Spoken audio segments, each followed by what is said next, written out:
everyone, welcome back to the channel. I am Mrunal, a mental health practitioner from India, and today we are going to talk about the last component in the series.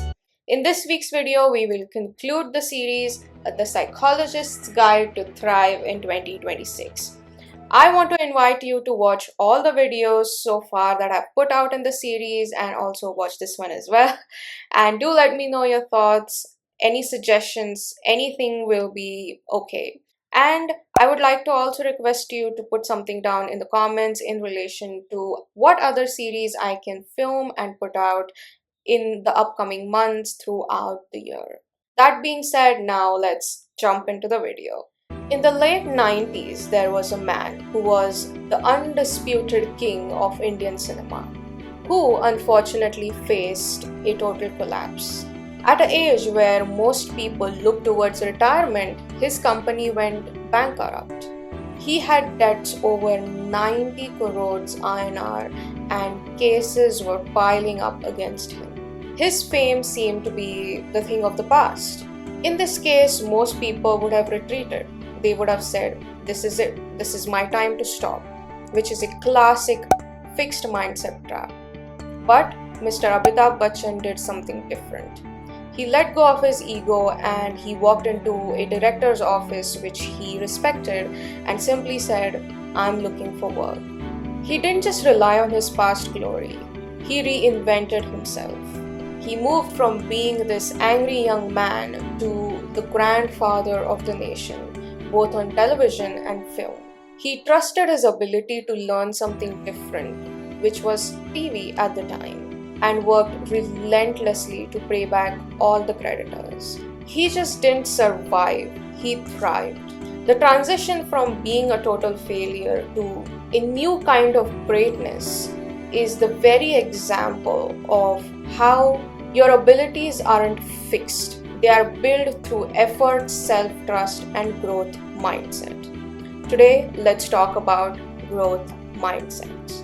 As someone who has worked in the mental health field for some time now, I often see people get stuck in something called the fixed mindset. It is the belief that your intelligence, your social skills, your abilities, your resilience, and so on are set in stone. We do not have the ability of changing it, adapting it, nothing of that sort. We either have it or we don't.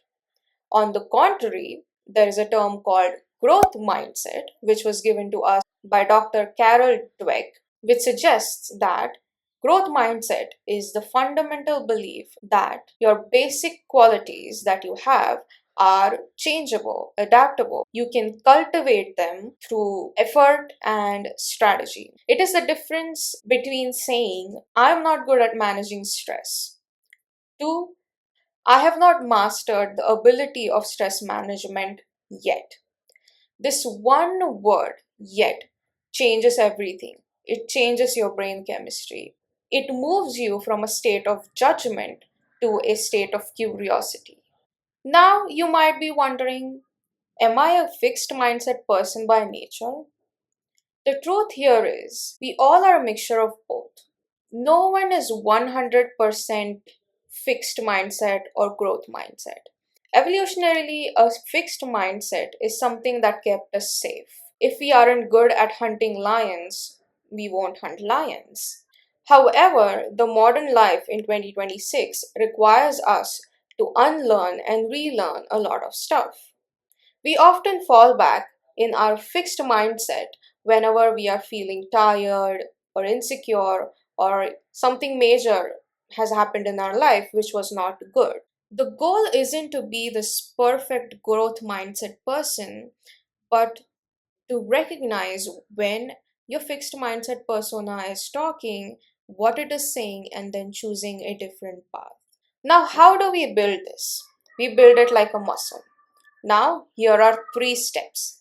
Step 1. Audit your internal dialogue. Listen to your inner critic. Remember how we talked about self-compassion and self-trust? Remember pointers from there as well. When you hear yourself talking to yourself, "I can't do this," consciously make an effort to add the word "yet." I can't do it yet. It changes everything, as I've discussed before. Step 2. Praise the process, not the result. We often say, I am smart, I completed this project.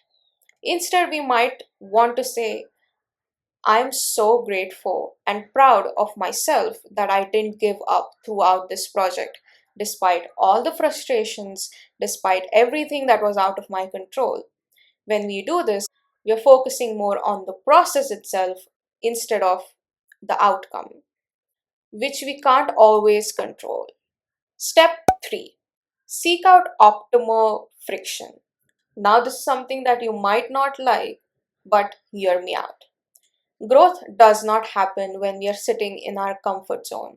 We need to come out of it. So, let's pick one thing throughout this week that we will do which makes us feel embarrassed, clumsy, frustrated, anything, and do it throughout the week.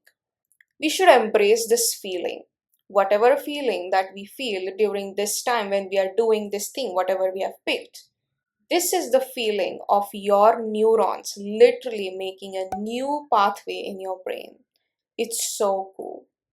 So then why did I pick these 4 components to discuss about how we can thrive throughout the year of 2026? It's because the year of 2026 might bring us challenges that we are not ready to take on yet. So we can use resilience to get through the door. Self-trust will be the inner confidence that you will require to get through it all. And to tell yourself that you can handle anything that will come upon you. Self compassion that will keep you from beating yourself up if something goes wrong.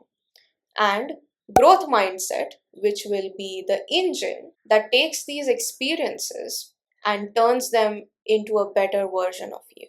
This concludes our January 2026 special series. If you have missed the earlier videos on the first 3 components, then don't forget to check it out.